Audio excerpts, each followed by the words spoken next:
আধুনিক যাতায়াত ব্যবস্থার ইতিহাসে আজ এক স্মরণীয় দিন। 1886 সালের 29 জানুয়ারি জার্মান প্রকৌশলী কার্ল বেঞ্জ বিশ্বের প্রথম পেট্রোল চালিত মোটরগাড়ি পেটেন্ট পেয়ে অটোমোবাইল বিপ্লবের সূচনা করেছিলেন। 3 চাকার এই বিশেষ যানবাহনে ছিল একটি এক পিস্টন বিশিষ্ট ওয়াটার কুলড ইঞ্জিন।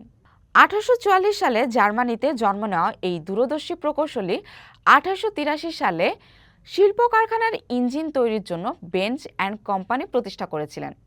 সমসাময়িক প্রকৌশলী গটলিব ডাইমলারের প্রোটোটাইপ নিয়ে অনুপ্রাণিত হয়ে বেঞ্জ নিজস্ব নকশায় এই গাড়িটি তৈরি করেন।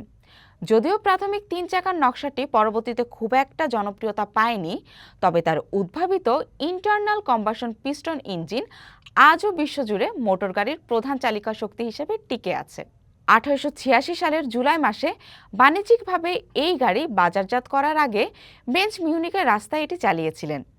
এর ঠিক 1 বছর পর 1887 সালে গটলিব ডাইমলার তার নিজস্ব ইঞ্জিনের পেটেন্ট করেন। ডাইমলারের কোম্পানি পরবর্তীকালে তাদের বিখ্যাত মার্সিডিজ মডেলটি বাজারে আনে, যার নামকরণ করা হয়েছিল তার এক অন্যতম বড় ক্রেতার কন্যার নামানুসারে। 1926 সালে বেঞ্জ এবং ডাইমলারের কোম্পানি দুটি এক হয়ে ডাইমলার বেঞ্জ গঠন করে, যা আজকের বিশ্বখ্যাত মার্সিডিজ বেঞ্জ ব্র্যান্ডের ভিত্তিপ্রস্তর স্থাপন করে। আধুনিক অটোমোবাইল শিল্পের এই কিংবদন্তি 1903 সালে অবসর নেন এবং 1929 সালে 4 এপ্রিল লাদেনবুর্গে শেষ নিঃশ্বাস ত্যাগ করেন।